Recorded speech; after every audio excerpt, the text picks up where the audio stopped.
akan melanjutkan alur cerita dari film Squid Game Part 1 yang pernah Mimin bahas sebelumnya. Dalam film Squid Game Part 2 ini kita akan diperlihatkan tentang permainan ketiga dan keempat yang mengharuskan mereka untuk mencari kelompok serta kekacauan yang terjadi karena ulah beberapa staf yang mencoba melakukan perdagangan organ ilegal. Tak hanya itu, detektif John Ho yang sedang mencoba menyelidiki tentang keberadaan kakaknya malah terjebak dalam kekacauan tersebut. Lalu apakah Ki-hun dan lainnya mampu bertahan di permainan ini dan melanjutkan ke permainan selanjutnya? Wis rasa kesuwen, langsung saja kita masuk ke alur ceritanya. Permainan kedua, kakek Ilnam sangat berterima kasih pada Ki-hun karena ia bisa menyelesaikan permainan itu tepat waktu setelah menirukan apa yang dilakukan oleh Ki-hun. Sementara itu Sang Woo mencoba meminta maaf pada mereka semua karena ia telah menyuruh Ki-hun dan lainnya untuk berpencar hingga membuat mereka memilih simbol yang sangat sulit. Tetapi karena mereka semua berhasil menyelesaikan permainannya, Ki-hun pun akhirnya tak mempermasalahkan hal tersebut. Dari 187 pemain yang ikut dalam permainan kedua, 79 orang telah tereliminasi sehingga saat ini hanya tersisa 108 pemain yang akan melanjutkan ke permainan selanjutnya. Sebelum para pemain tidur, mereka semua mengambil makan malam yang telah disajikan oleh para staf. Namun karena makanan yang mereka terima sangat sedikit, Deok-su dan anak buahnya pun memutuskan untuk mengambil makanan itu 2 kali, sehingga ada beberapa orang yang tak kebagian makanan tersebut. Melihat hal itu, pemain nomor 198 akhirnya mengatakan bahwa Deok-su lah yang telah mengambil makanan mereka, sehingga salah satu dari mereka pun mencoba menyerang Deok-su. Tetapi sayangnya ia justru diajar habis-habisan hingga akhirnya ia meninggal dunia. Ki-hun yang tak terima dengan kejadian itu pun mencoba memprotes pada para staf. Tetapi mereka justru menganggap bahwa pemain itu telah tereliminasi sehingga Deok-su pun memiliki niat untuk menghabisi beberapa pemain saat mereka semua sedang tertidur. Ki-hun dan lainnya menyadari bahwa Deok-su sedang merencanakan sesuatu sehingga mereka sepakat untuk saling melindungi satu sama lain jika Deok-su menyerang mereka. Tak hanya itu, Ki-hun juga mengajak Sae-byeok untuk masuk ke dalam kelompoknya karena jika ia sendirian maka ia akan kesulitan saat melawan Deok-su. Di sisi lain, terlihat salah satu pemain yang bernama Byung-gi serta beberapa staf sedang mengambil organ-organ tubuh dari para pemain yang sudah mati untuk dijual secara ilegal.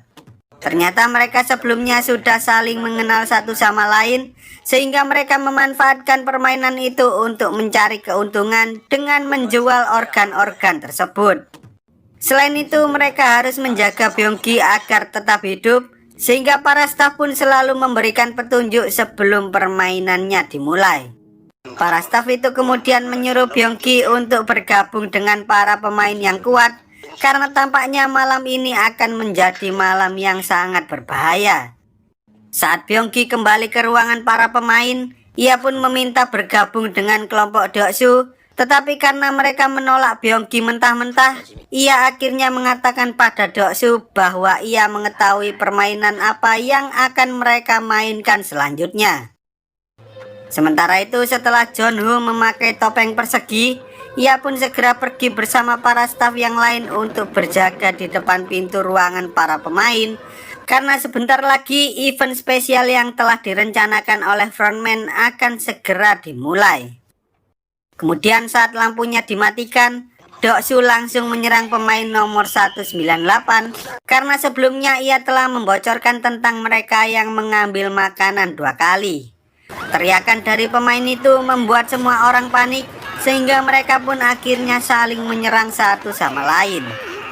Setelah membunuh pemain nomor 198, Deok-su berniat untuk menyerang Sae-byeok, tetapi untungnya Sae-byeok berhasil melukai kaki Deok-su dengan pisau miliknya dan pada akhirnya ia pun pergi menemui Ki-hun untuk meminta bantuan dari mereka.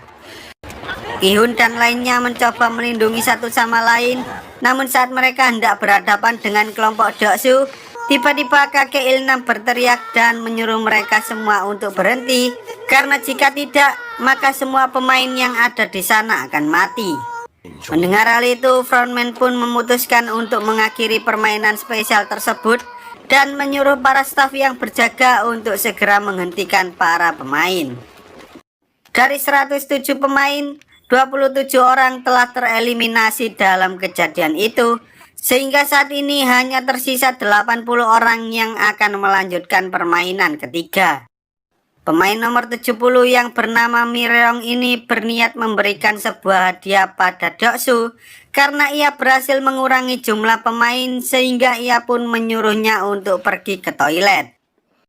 Keesokan harinya, para pemain dibawa menuju ke tempat yang berbeda, dan di sana mereka disuruh untuk membuat sebuah tim berisikan 10 pemain. Namun karena kelompok Ki-hun hanya berisikan 5 orang, mereka pun akhirnya berpencar untuk mengajak para pemain lainnya masuk ke dalam kelompok mereka.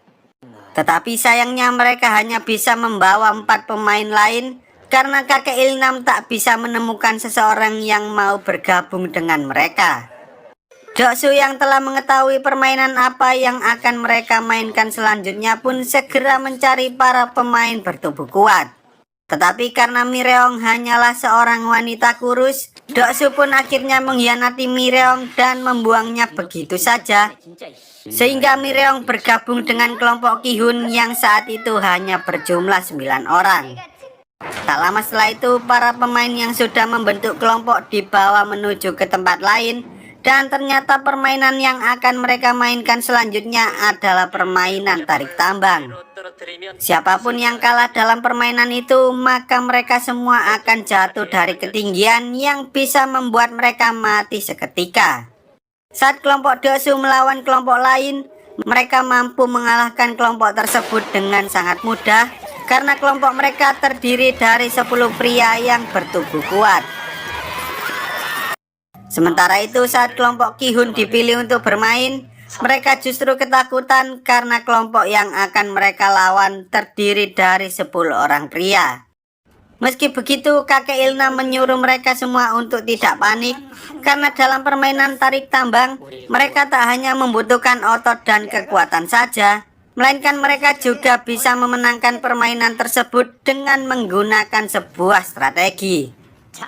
Strategi yang pertama adalah menaruh pemain terkuat di belakang, lalu menaruh setiap orang di sisi kanan dan sisi kiri secara berselang-seling, kemudian memposisikan kedua kaki sejajar menghadap ke depan, dan yang paling penting adalah mereka harus mendorong kepala mereka ke arah belakang selama 10 detik pertama agar mereka bisa menahan kekuatan musuh. Lalu saat musuh mulai lengah, mereka pun segera mengerahkan seluruh tenaga mereka. Tetapi sayangnya ketika mereka hampir menang, kelompok musuh berhasil menyatukan kekuatan kembali, sehingga Sangwoo menyuruh mereka semua untuk maju 3 langkah ke depan agar kelompok musuh terjatuh. Kemudian mereka kembali menarik tali tambang itu dengan sekuat tenaga hingga akhirnya mereka berhasil memenangkan permainan tersebut. Lalu saat Ki-hun dan lainnya kembali ke ruangan para pemain, Deoksu terlihat sangat marah karena ternyata Mireong berhasil selamat dari permainan itu, meski kelompok mereka termasuk salah satu kelompok yang paling lemah. Sebelum waktunya tidur, salah satu pemain yang ada di kelompok Ki-hun mengajak mereka untuk menyerang kelompok Deoksu terlebih dahulu. Tetapi karena mereka tak memiliki seseorang yang benar-benar kuat, Ki-hun akhirnya memutuskan untuk membuat barikade agar mereka bisa bertahan dari serangan kelompok Deoksu. Deoksu yang melihat hal itu pun mencoba menghampiri Ki-hun, namun Ki-hun justru memperingatkan Deoksu untuk lebih berhati-hati pada kelompoknya sendiri, karena jika ia jadi salah satu kelompoknya, maka ia akan mencoba membunuh Deoksu secara diam-diam, karena dialah orang yang paling kuat di permainan ini. Setelah mendengar perkataan Ki-hun, Deoksu pun mulai mencurigai para pemain yang ada di kelompoknya sendiri dan menyuruh mereka untuk tidak menyerang para pemain lainnya. Malamnya mereka semua berjaga secara bergantian, dan untuk mengisi waktu luang tersebut, mereka pun saling menceritakan kehidupan mereka masing-masing. Ki-hun menceritakan pada kakek Il-nam bahwa dulu ia pernah kehilangan salah satu teman kerjanya ketika mereka sedang melakukan aksi mogok kerja. Saat itu ia dan teman-temannya terpaksa melakukan mogok kerja karena perusahaan tempat mereka bekerja memecat mereka secara sepihak saat perusahaan itu sedang berada di masa-masa sulit seperti yang terjadi di masa corona ini. Tak lama setelah itu kakek Il-nam tampak kesakitan dan ternyata ia mengalami demam sehingga Ki-hun pun segera mengompresnya agar kakek Il-nam bisa mengikuti permainan selanjutnya. Di sisi lain seperti biasa, Byung-gi dan teman-temannya kembali mengambil organ-organ tubuh dari para pemain yang telah mati. Lalu setelah mereka selesai, kedua staf yang bertugas mengantarkan organ tubuh itu pun segera pergi melalui jalur khusus yang telah dirancang sebagai jalan keluar darurat bagi para VIP jika terjadi sesuatu pada tempat itu. Salah satu dari staf menanyakan siapakah para VIP ini, tetapi temannya mengatakan bahwa mereka tak perlu mencari tahu tentang hal itu. Karena curiga, salah satu staf itu pun menyuruh staf lainnya untuk membuka topengnya. Dan ternyata orang itu adalah Jeonhu yang sedang mencari tahu tentang keberadaan kakaknya. Tanpa berlama-lama, Jeonhu pun akhirnya menembak orang itu setelah ia mendapatkan informasi tentang daftar para pemain yang ada di ruangan frontman. Sementara itu, saat Byung-gi meminta informasi tentang permainan selanjutnya, para staf justru mengatakan bahwa frontman belum memberitahukan mereka tentang hal itu. Byung-gi yang merasa tertipu oleh teman-temannya pun mencoba memojokkan salah satu dari mereka, tetapi karena staf itu berusaha menyerang Byung-gi, ia pun terpaksa membunuhnya dan berusaha kabur dari sana. Saat ia memasuki ruangan taman bermain, salah satu staf mencoba menenangkan Byung-gi dan menjelaskan bahwa ia tak berniat untuk membunuhnya. Tetapi tak lama setelah itu tiba-tiba frontman datang dan langsung menembak staf tersebut sambil mengatakan bahwa ia tak peduli jika mereka menjual atau bahkan memakan para mayat itu. Tetapi ia akan sangat marah ketika seseorang telah mencurangi permainan tersebut. Karena permainan itu dibuat agar para pemain bisa bersaing dengan adil dalam kondisi yang sama, dan pada akhirnya ia pun membunuh mereka berdua.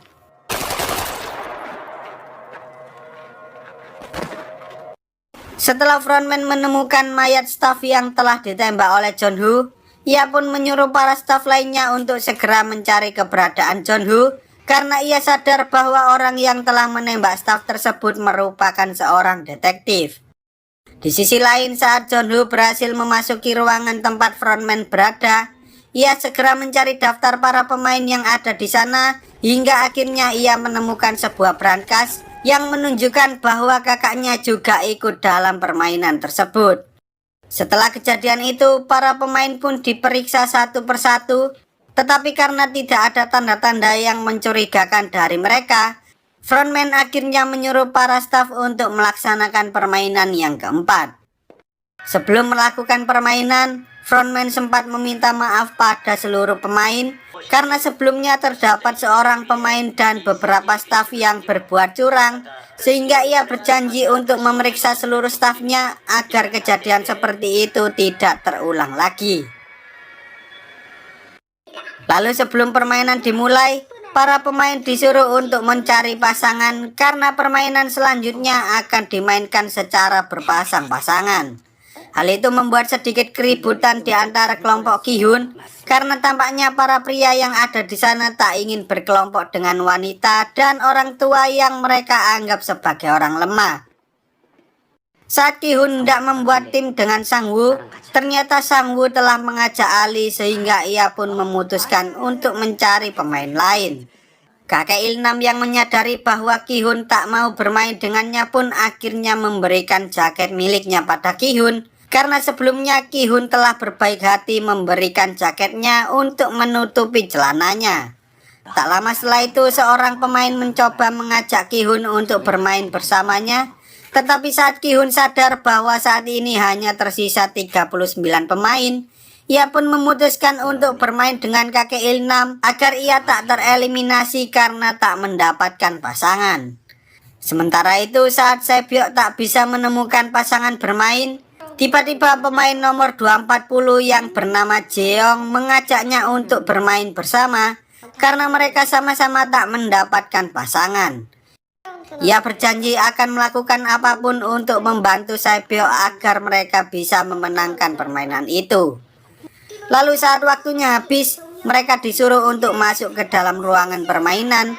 Namun karena Mireong tak mendapatkan pasangan, para staf pun akhirnya membawa Mireong pergi menuju ke suatu tempat. Kemudian para staf membawa para pemain melewati gang-gang kecil seperti yang ada di perumahan. Dan setelah mereka sampai, para staf menyuruh mereka semua untuk mengambil kantung yang berisi 10 buah kelereng. Awalnya Ki-hun dan kakek Ilnam sangat senang karena mereka mengira bahwa mereka harus mengambil kelereng yang dimiliki oleh tim lain. Tetapi ternyata kelereng yang harus diambil bukanlah kelereng milik tim lain, melainkan mereka harus mengambil kelereng yang dimiliki oleh pasangan mereka. Mereka diberikan waktu 30 menit untuk menyelesaikan permainan tersebut tanpa harus menggunakan kekerasan. Beberapa di antara mereka mulai melakukan permainan sambil mempertaruhkan kelereng mereka masing-masing. Tetapi Ki-hun justru sangat kebingungan karena saat ini kakek Ilnam tiba-tiba mengalami demensia yang menyebabkan dirinya hilang ingatan. Ki-hun berusaha mengajak kakek Ilnam untuk bermain kelereng, tetapi karena kakek Ilnam tak mau bermain dengan Ki-hun, ia pun terpaksa membentaknya hingga akhirnya kakek Ilnam mau bermain bersamanya. Di sisi lain, Jeong meminta Sebyok untuk menyelesaikan permainan tersebut hanya dalam 1 kali putaran dengan mempertaruhkan seluruh kelereng mereka. Tetapi karena waktunya masih banyak, Jeong meminta Sebyok mengobrol tentang suatu yang tak bisa mereka ceritakan pada orang lain. Mereka tak perlu merasa malu atau takut rahasia mereka terbongkar, karena di permainan ini salah satu dari mereka akan mati. Mereka berdua akhirnya saling menceritakan rahasia mereka masing-masing. Dan saat Jeong mengetahui bahwa selama ini Sebyok tak pernah bersenang-senang, ia pun berjanji akan mengajak Sebyok untuk bersenang-senang bersama. Tetapi tampaknya hal itu tak akan pernah bisa terwujud. Setelah mengobrol layaknya seorang sahabat, mereka berdua akhirnya melakukan sebuah permainan, yaitu siapapun yang bisa melemparkan kelereng paling dekat dengan tembok, maka dialah pemenangnya. Lalu setelah Sebyok melemparkan kelereng miliknya, Jeong justru sengaja mengalah dan hanya menjatuhkan kelereng tersebut. Hal itu membuat Sebyok sangat marah karena ia tak ingin menang dengan cara seperti itu. Namun Jeong mengatakan bahwa alasan dia mengalah karena ia tak memiliki tujuan untuk hidup. Sementara Sebyok memiliki ibu dan seorang adik yang masih membutuhkan dirinya. Sebelum ia ditembak mati, Jeong sempat berterima kasih pada Sebyok karena ia mau bermain dengannya dan menceritakan seluruh rahasia yang ia miliki. Sementara itu saat Sang Woo hampir kalah, ia malah menuduh Ali telah membohonginya. Namun karena Ali selalu bermain jujur dalam setiap permainan, ia pun meminta Ali untuk mencari cara lain agar mereka berdua bisa memenangkan permainan tersebut. Ia mengajak Ali untuk menantang pemain lain dengan mempertaruhkan ke-20 kelereng mereka. Tetapi saat Ali tidak sadar, ia justru mengganti kantung kelereng milik Ali dan pada akhirnya ia pun menyerahkan seluruh kelereng yang ada di dalam kantung tersebut pada si staf. Di sisi lain saat Ki-hun hampir kalah, ia pun terpaksa membohongi kakek Ilnam yang sudah pikun hingga ia hanya memiliki sisa 1 kelereng. Kakek Ilnam kemudian meminta Ki-hun untuk bermain dengan mempertaruhkan seluruh kelereng mereka. Yang mana hal itu membuat Ki-hun sangat marah karena itu tidaklah adil. Tetapi setelah kakek Ilnam mengatakan bahwa ia tidak pikun, Ki-hun pun merasa sangat bersalah karena sebelumnya ia telah membohongi kakek Ilnam.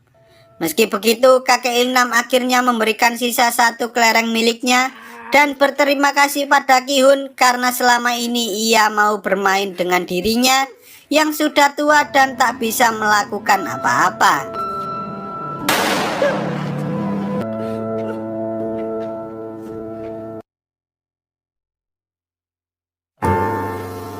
Oke lah, sekian dulu untuk video kali ini. Semoga kalian semua terhibur. Jangan lupa untuk support channel ini dengan cara klik tombol subscribe lalu nyalakan loncengnya, agar kalian tidak ketinggalan dengan video-video terbaru dari channel ini. See you on the next video dan sampai jumpa.